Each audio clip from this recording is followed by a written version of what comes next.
Protein ಮತ್ತು iron rich ಆದ ಪಾಲಕ್ ಸೊಪ್ಪು ಮತ್ತು ಪನ್ನೀರ್ ಉಪಯೋಗಿಸಿ ನೀವು ಗ್ರೇವಿ ಮಾಡಿರ್ಬೋದು. ಆದರೆ ಇವತ್ತು ಅದರಿಂದ ರುಚಿಯಾದ ಪಲಾವ್ ಮಾಡೋಣ ಬನ್ನಿ.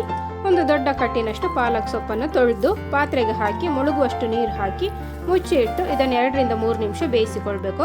ನಂತರ ನೀರಿನಿಂದ ಇದನ್ನು ಸಪ್ರೇಟ್ ಮಾಡಿ ಆರಲು ಬಿಡಿ.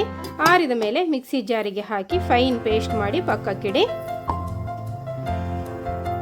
ಇನ್ನು ಕುಕ್ಕರಿಗೆ 2 ಗ್ಲಾಸ್ನಷ್ಟು ಬಾಸ್ಮತಿ ರೈಸ್ ಕ್ಲೀನ್ ಮಾಡಿ 10 ನಿಮಿಷ ನೆನೆಸಿಟ್ಟಿದ್ದೆ, ಅದನ್ನು ಹಾಕೊಳ್ತಾನೆ. ಹಾಗೆ 3.5 ಗ್ಲಾಸ್ನಷ್ಟು ನೀರು, ರುಬ್ಬಿದ ಪಾಲಕ್ ಪೇಸ್ಟ್ ಮತ್ತು 1 ಸ್ಪೂನಷ್ಟು ತುಪ್ಪ ಹಾಕಿ ಕುಕ್ಕರ್ನ ಮುಚ್ಚಳ ಹಾಕಿ 1 ವಿಸಿಲ್ ಬರಲು ಬಿಡಿ.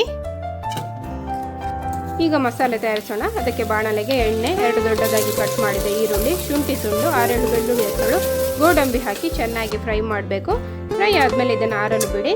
ಹಾಗೆ ಇನ್ನೊಂದು ದೊಡ್ಡ ಬಾಣಲೆಗೆ ಎಣ್ಣೆ, ಜೀರಿಗೆ, ಲವಂಗ, ಚಕ್ಕೆ, ಹಸಿಮೆಣಸು ಹಾಕಿ ಫ್ರೈ ಮಾಡಬೇಕು.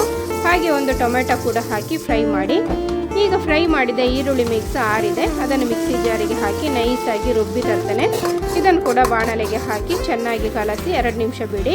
ನಂತರ ಗರಂ ಮಸಾಲೆ, ರುಚಿಗೆ ತಕ್ಕಷ್ಟು ಉಪ್ಪು ಹಾಕಿ ಪುನಃ ಕಲಸಿದ ಮೇಲೆ ಕುಕ್ಕರ್ನಲ್ಲಿ ಉದುರುದುರಾಗಿ ಬೇಯಿಸಿದ ಪಾಲಕನ್ನು ಹಾಕಿ ನಿಧಾನಕ್ಕೆ ಕಲಸಿ ಕೊನೆಯಲ್ಲಿ ತುರಿದ ಪನ್ನೀರ್ ಹಾಕಿ ಪನ್ನೀರ್ ತುರಿದು ಹಾಕೋದ್ರಿಂದ ಇದು ಬಿಸಿಗೆ ಕರಗಿ ಒಳ್ಳೆ ರುಚಿ ಕೊಡ್ತದೆ.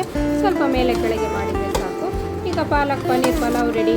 ಸರ್ವ್ ಮಾಡುವಾಗ ಪುನಃ ತುರಿದ ಪನ್ನೀರ್ ಮೇಲ್ಗಡೆ ಹಾಕಲಿಕ್ಕೆ ಮರಿಬೇಡಿ.